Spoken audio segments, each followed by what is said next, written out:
In today's lesson, I'm going to give you a list of formulas that will help you to calculate the various concentrations of solutions for those of you who might be studying this topic in school. For the first type of concentration that you need to be familiar with is mass percent. Mass percent is basically the mass of the solute divided by the mass of the entire solution times 100%. So that's how you can calculate mass percent with regard to solutions. Now, it's important to understand that the solute plus the solvent makes up the solution. So if we think of a saltwater solution, sodium chloride will be the solute. That's the salt. The solvent dissolves the solute, so water will be the solvent. Combined, the salt water, that mixture, is the solution. So it's important to distinguish the solute, the solvent, and the solution when using these formulas. Now, the next formula you need to be familiar with is volume percent. So instead of taking the mass of the solute, we're going to have the volume of the solute on top, and on the bottom it's going to be the volume of the solution times 100%. So that's how you can calculate volume percent. The next form of concentration is mole fraction. Mole fraction, or at least the mole fraction of A, is equal to the moles of A divided by the total moles in the solution. And the total moles will be the moles of all the substances in the solution. So Na, Nb, Nc, and this can continue depending on how many different substances are in the solution. Now, the next form of concentration is molarity.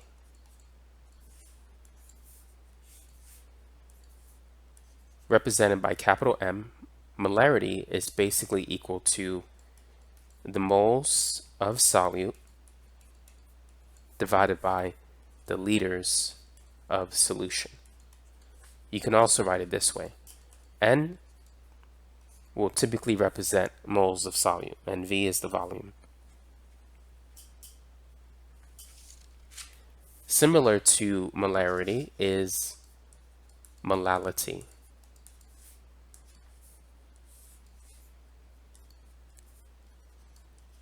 Molality, like molarity, is equal to the moles of solute. But here is where it differs. Instead of dividing it by the liters of solution, you need to divide it by the kilograms of solvent. So molarity is moles over volume. Molality is moles over the mass in kilograms of solvent. Typically, when I write lowercase m, I usually write it in terms of mass in grams. Now, the next one is normality. There's a lot of formulas for normality. Here's a simplified version of it. Normality is the mass of the solute in grams times N. This N is not moles, by the way.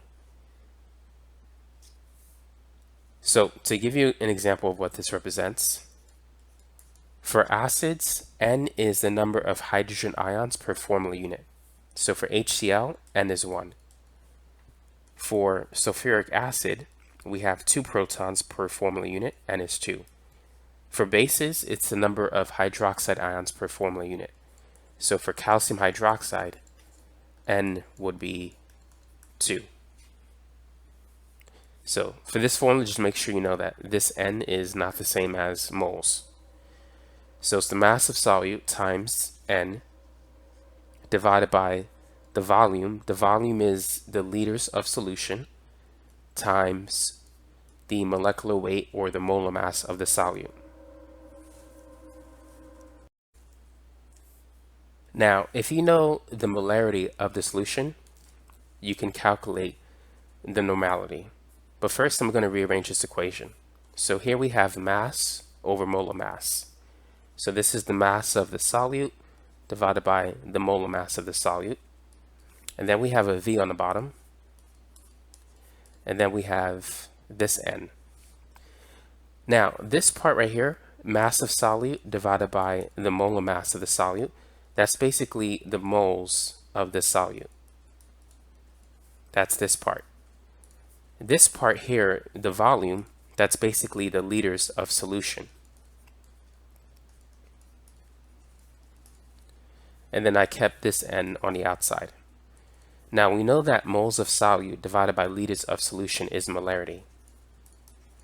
So normality is basically the molarity times N.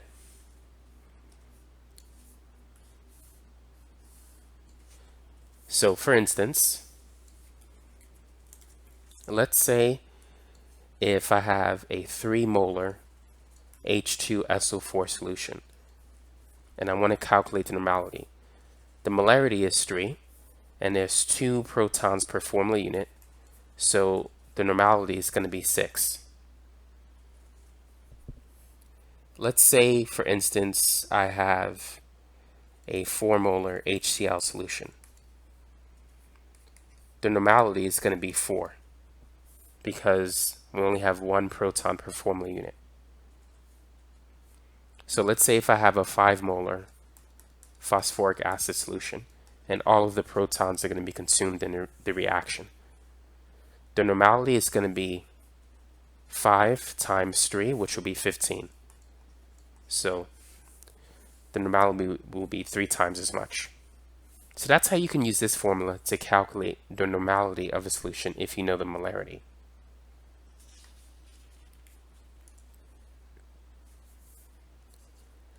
Now, when you see parts PPM, this is parts per million. It's another form of concentration. Now, PPM could be represented in mass over mass, volume over volume, or mass over volume. For mass over mass, we're going to have the mass of the solute divided by the mass of the solution. And since this is parts per million, 1 million is 10 to the 6. So it's going to be times 10 to the 6. PPB is parts per billion. Instead of M over M, I'm going to use V over V just to change it up. So if you see V over V, you're going to have the volume of the solute divided by the volume of the solution.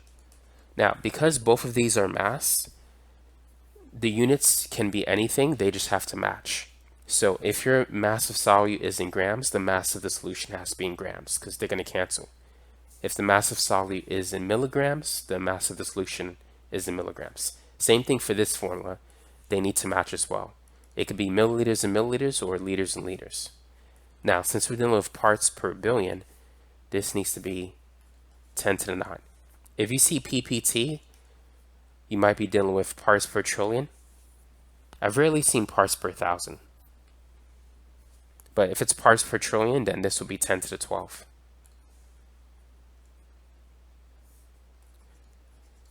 Now, PPM, let's write the formula for M over V.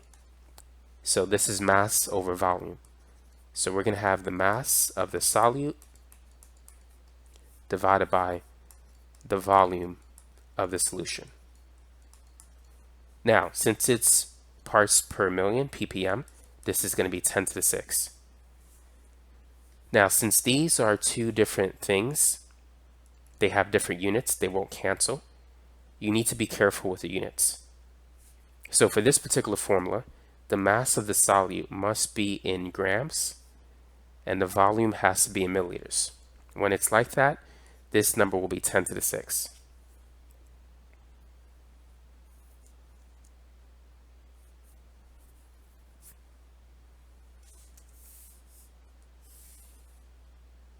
Now, there's another variation of that formula.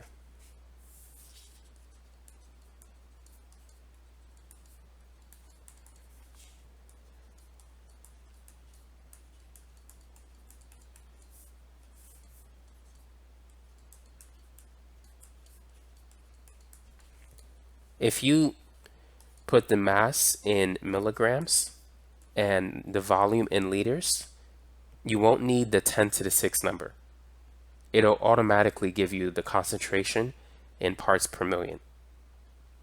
The reason for that is 1 ppm is equal to 1 milligram per liter. So if you have those units, you won't need the 10 to the 6 multiplication factor. However, if you put mass in grams and the volume in milliliters, to get the right answer, you need to include the 10 to the 6 factor. But if you use these units, you won't need to multiply by 10 to the 6. So it's important to understand that if you're using the M over V calculation. Now for 1 part per billion, that's equal to 1 microgram per liter. So if you use micrograms here and liters there, you're not going to get ppm, you're going to get ppb due to this equality. So you may want to add this to your notes.